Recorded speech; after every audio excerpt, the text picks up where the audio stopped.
أعزائي طلبة المرحلة الثالثة، تحية طيبة لكم أينما كنتم، أرجو أن تكونوا وذويكم بخير وعافية. نحن اليوم بسلسلة الفيديو الثاني اللي ما يخص الشرح اللي يخص الشابتر 2. أخذنا بالفيديو السابق المقدمة وشرحنا عنها، ومثل ما قلنا إنه الشابتر هو يخص Open System Interconnection الأوزي موديل واللايرز مالته طبقاته السبعة، وأخذنا شيء مقدمة عن هذا الأوزي موديل، والآن إحنا في صدد تكملة لهذه المقدمة. فلو تذكر سوا إحنا اللي أخذناه في ذاك الفيديو، أخذنا هذه اللايرز مال الأوزي موديل، قلنا هي 7 لايرز، وقلنا إنه هي separated but related، يعني إنه هي مفصولة لكن أكو علاقة بين لاير وأخرى، العمل مكمل بين لاير والثانية. زين، وأخذنا أيضا بعض التفاصيل عن اللي تجري على المسج بين السندر والريسيفر. تحديدا احنا كشرح وصلنا لهذه الفقرة، كانت page 3. هذه هي page 3.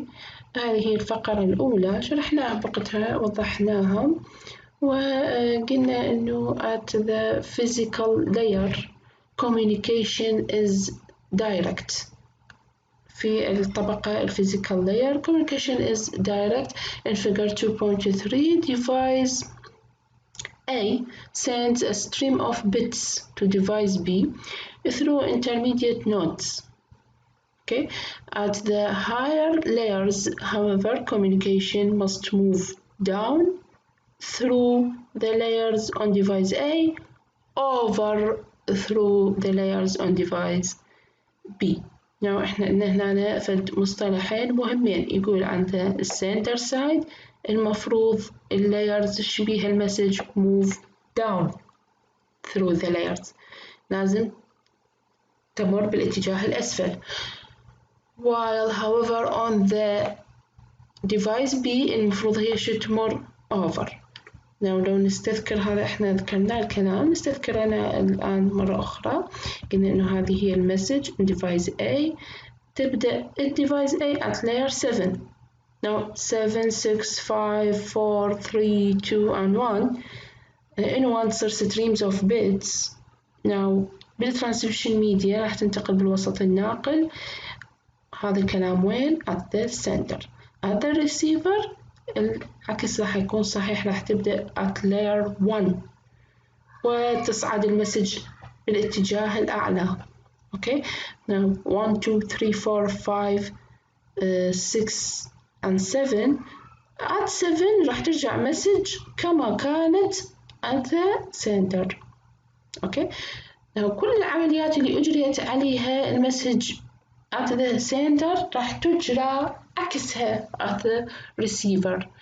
يعني كل الأشياء اللي أضيفت كهدر، كل الأشياء اللي أضيفت، المعلومات، البيانات اللي أضيفت للرسالة في سبيل توصيلها من الديفايس A إلى الديفايس B، الآن at the receiver راح تجرى عليها نفس العمليات، لكن شنو؟ بالتسلسل العكسي، حيث أن اللايرز تعمل in parallel. يعني هذه اللاير تضيف مثلا على سبيل المثال هذه البيانات، أما هذه اللاير تستخرج هذه البيانات، تستبعدها وتصعدها لللاير اللي بعده. هذا الكلام أيضا راح نشرح تفصيلا بالفقرة التالية. Now, okay. Each layer in the sending device adds its own information. كل layer at the sending بالجهاز المرسل adds its own information to the message it receives from the layer just above it. اللاير المسج اللي هي مستلمتها من اللاير اللي فوقها. ليش فوقها؟ لأن احنا قلنا at the sender التسلسل يكون عكسي، تبدأ المسج من فوق وتنزل للأسفل. and passes the whole package to the layer just below it. وتمرر الباكج كلها للاير ديفايس. هاي العبارة شنو معناها؟ معناها هذا الفيجر 2.3 ببساطة شديدة. رجعنا مرة أخرى، هذا هو الفيجر 2.3. Now each layer adds its own information. Now هي شنو هي المسج مالتنا؟ المسج مالتنا هذه data دي ترمز إلى data، H ترمز إلى header، وعندنا هنا T ترمز إلى trailer. أوكي. Now دي شنو معناها؟ data قلنا. فإذا المسج هي what is the message؟ المسج هي حاليا D7 احنا وين؟ at layer 7. اوكي. layer 7 شو تسوي على الدي؟ تضيف its own information، المعلومات الخاصة بها كلاير، الخاصة بعملها. شنو هذا عملها؟ هاي عملها أعمال كل لاير، وظائف كل لاير راح ناخذها إن شاء الله تفصيلا لاير بعد أخرى.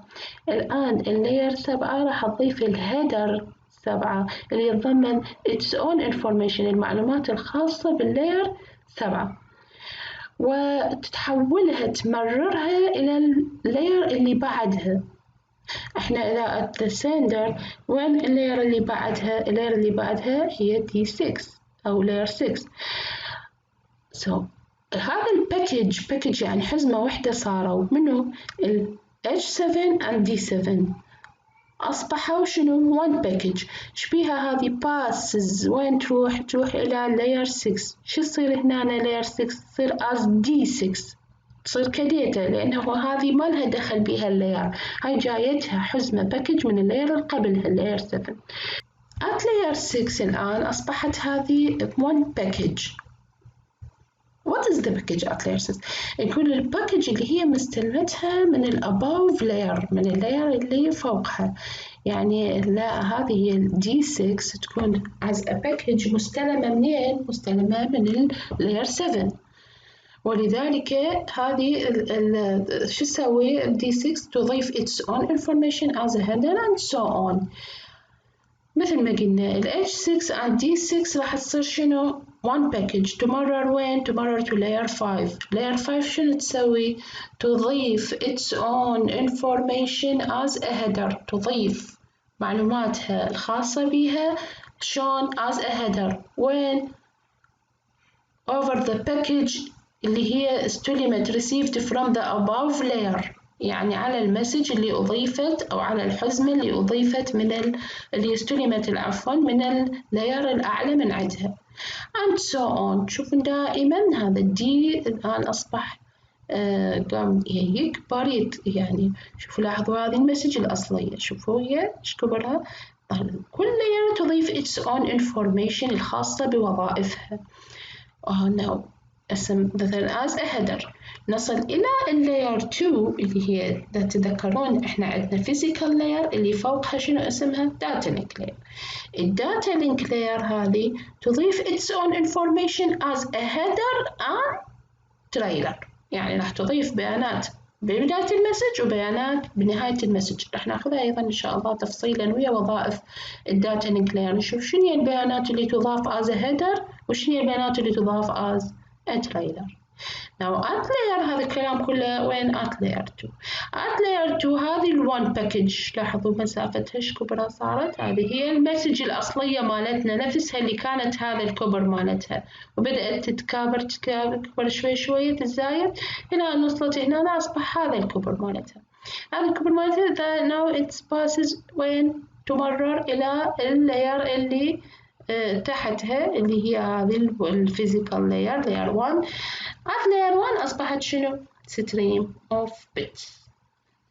هذا الكلام وين نرجع نكرر؟ at the center. at the receiver راح نلاحظ الباراجراف اللي يجي، خلينا نشرحها قبل بعدين نقرأ. الباراجراف اللي يجي راح يقول لنا إنه at the receiver العكس هو صحيح. now إحنا راح نمر من اللاير الواحد وين passes to the above، بينما قبل شوي بالسندر وين كانت passes to the layer below it، to the layer below it. passes to the layer above، بينما at the center passes to the layer below it. Okay.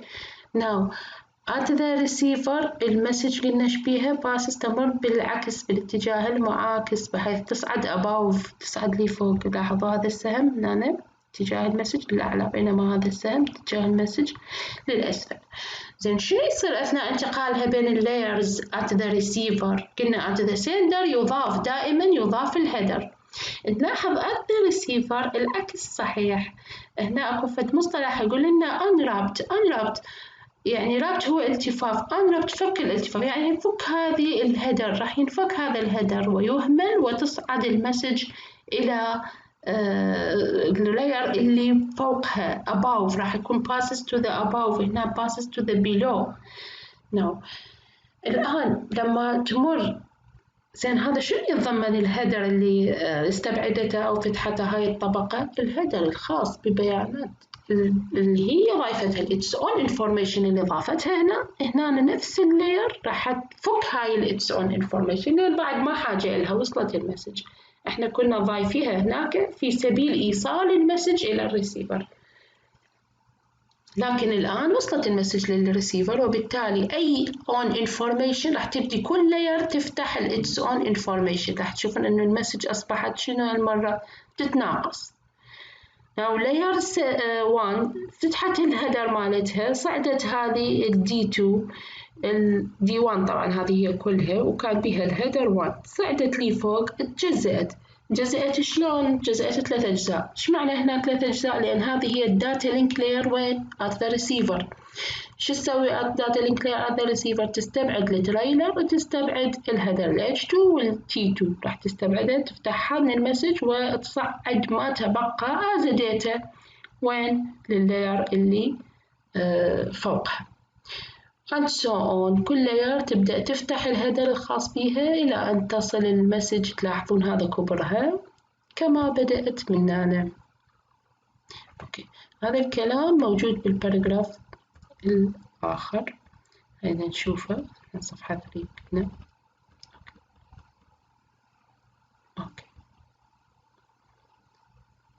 احنا شرحنا هاي adds its own information as a header or trailer. Now at layer 1 شو يصير؟ the entire package is converted to a form that can be transmitted to the receiving device. يعني في اللاير 1 راح تتحول الباكج كلها إلى شنو؟ converted to a form تتحول إلى صيغة معينة اللي يمكن نقلها عبر الوسط الناقل وإيصالها إلى المستلم. الآن احنا كما شفنا بالفكرة شنو كانت عندنا الفورم الموجودة بالتات كنا stream of bit تحولت إلى stream of bit. زين at the receiving machine الآن الكلام راح يصير بالنسبة للريسيفر at the receiving machine عند المستلم ايش راح يصير؟ the message is unwrapped هاي المصطلح اللي قلنا عليه انه هو راح يفتح الهيدر layer by layer with each process receiving and removing the data meant for it. اوكي البيانات اللي استلمتها راح تفتح الهيدر اللي أضيف عند السندر وتطلع البيانات الخاصة بها. The passing of the data and network information down through the layers of the sending. أيضا هذه الكلمة نركز عليها ونأكد مرة أخرى مرارا وتكرارا أصبح كم باراجراف يعنينا بنفس المعنى أنه الباسنج المرور بين اللايرز عند السندنج ديفايس يكون down يعني اللايرز تمر من الأعلى للأسفل. أوكي sending device and layers of the sending device and backup through the layers of the receiving device is made possibly by an interface. الباك اب المعاكس العملية المعاكسة راح تصير عند receiving device وهاي العملية تصير شلون as an interface between each pair of adjacent layers. إذا يوجد بين كل layers متجاورة هنالك ما يسمى الانترفيس. شنو مهمة هذا الانترفيس؟ Each interface defines the information and services a layer must provide for layer above it. Well-defined interfaces and layer function provide modularity to a network. لو كانت هاي الانترفيسز مناسبة هذه هي الانترفيس. Now, between each adjacent layers, adjacent متجاورة. هو يقصد أنه بين السبعة والستة هذولا أكو شنو؟ أكو 7-6 interface. No, 6-5 interface. أوكي. هذا الانترفيس هو اللي يحدد إنه شنو حيكون الإضافة، شنو راح تحتاج المسج حتى نضيفها على هذه حتى تصل إلى الريسيفر بشكل مناسب.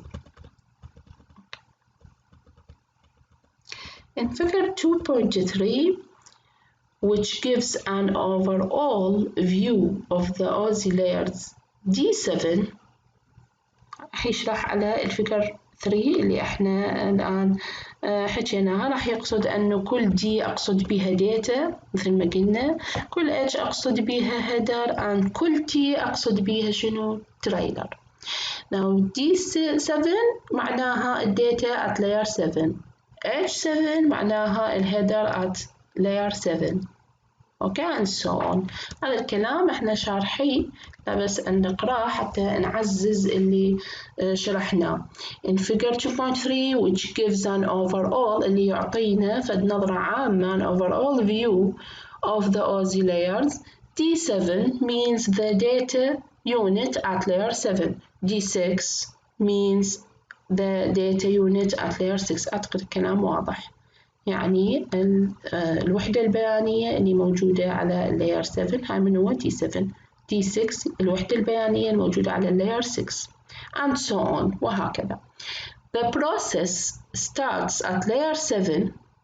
العملية وتبدأ at layer 7 اللي هي شنو اسمها الابليكيشن لاير. اوكي الطبقة الفوق اللي هي رقم 7 اسمها الابليكيشن لاير. Then moves from layer to layer in descending شنو معناها؟ تنازلي. إذا العملية تبدأ at layer 7 وهنالك تنتقل إلى اللاير اللي بعدها شلون في تسلسل شبيه تنازلي، يعني من 7 وين تروح to 6 6 to 5 5 to 4 4 to 3 and so on. Okay, sequential order descending sequential order يعني تعاقبي، يعني ما تمر المسج من 7 مباشرة تروح to 4 or to 3. No, sequential تسلسلي تعاقبي، لازم بعد 7 اكو شنو 6 بعد 6 اكو 5 بعد 5 اكو 4 and so on. هذا يقصد به sequential order. اوكي اذا هو شبيه الاوردر اللي عند السندر؟ هو descending and sequential.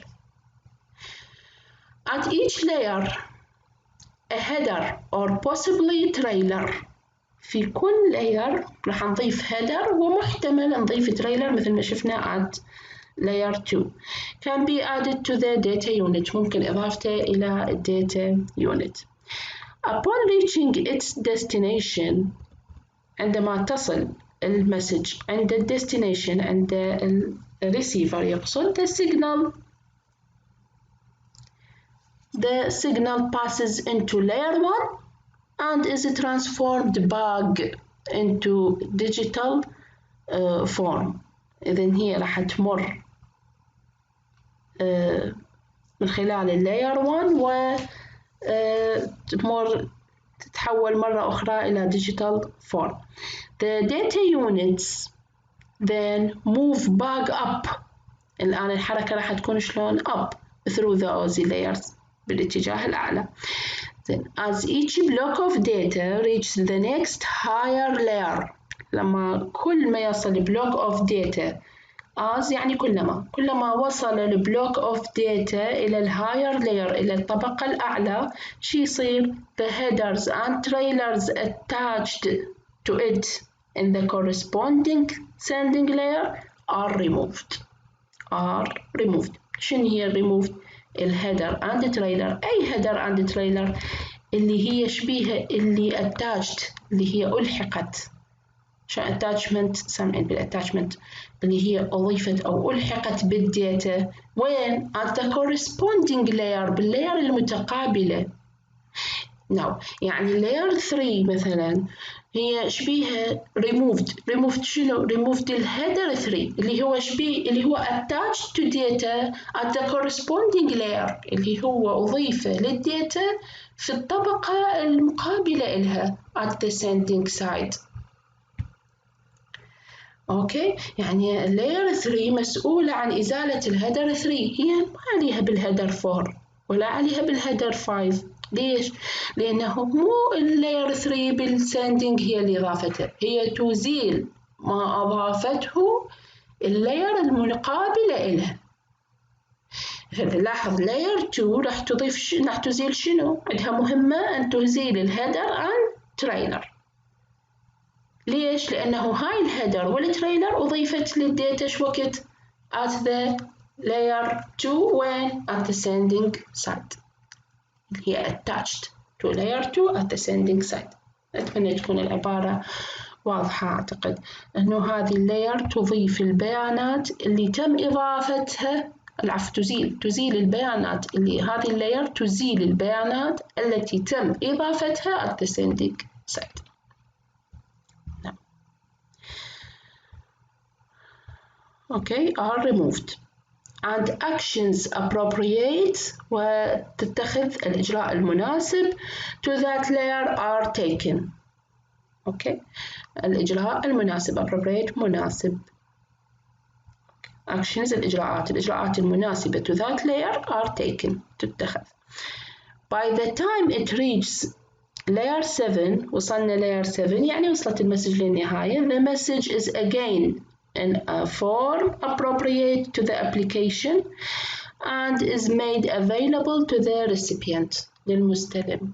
راح تكون مناسبة ومتوفرة للمستلم كما ظهرت أول مرة من يم المرسل.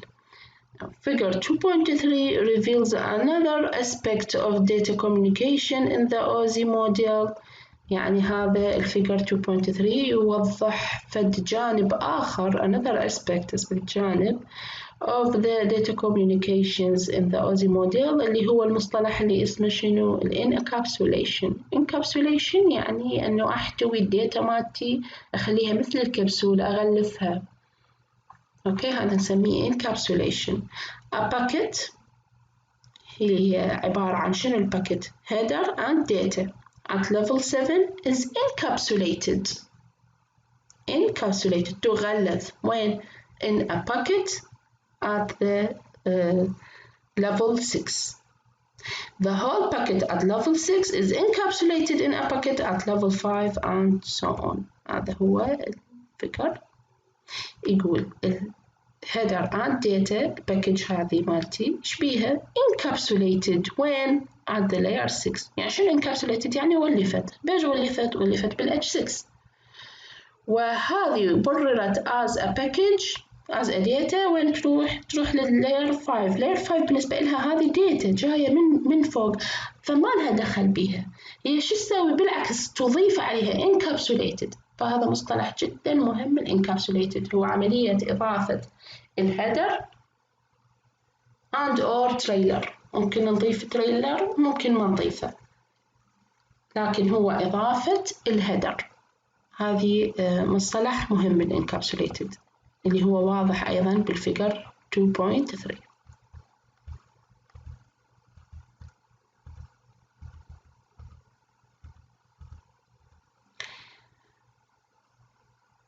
الآن الموضوع الجديد 2.21 layers in the OSI model.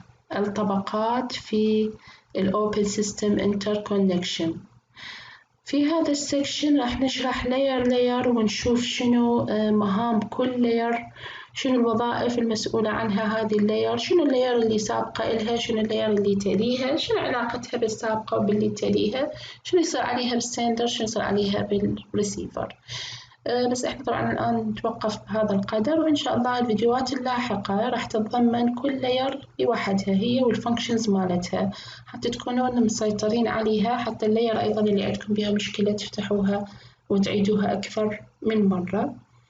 أتمنى يكون الشرح كافي ووصل بالشكل المناسب. ما نطيل أكثر حتى نستفاد ونحقق فائدة أكثر. تحية طيبة، وإن شاء الله نلتقي بكم بالفيديو القادم. راح يكون الفيديو القادم إن شاء الله شرح عن اللايرز، الفيزيكال لاير هي ووظائفها ومهامها، وإن شاء الله تكونون بخير وصحة وعافية دائما.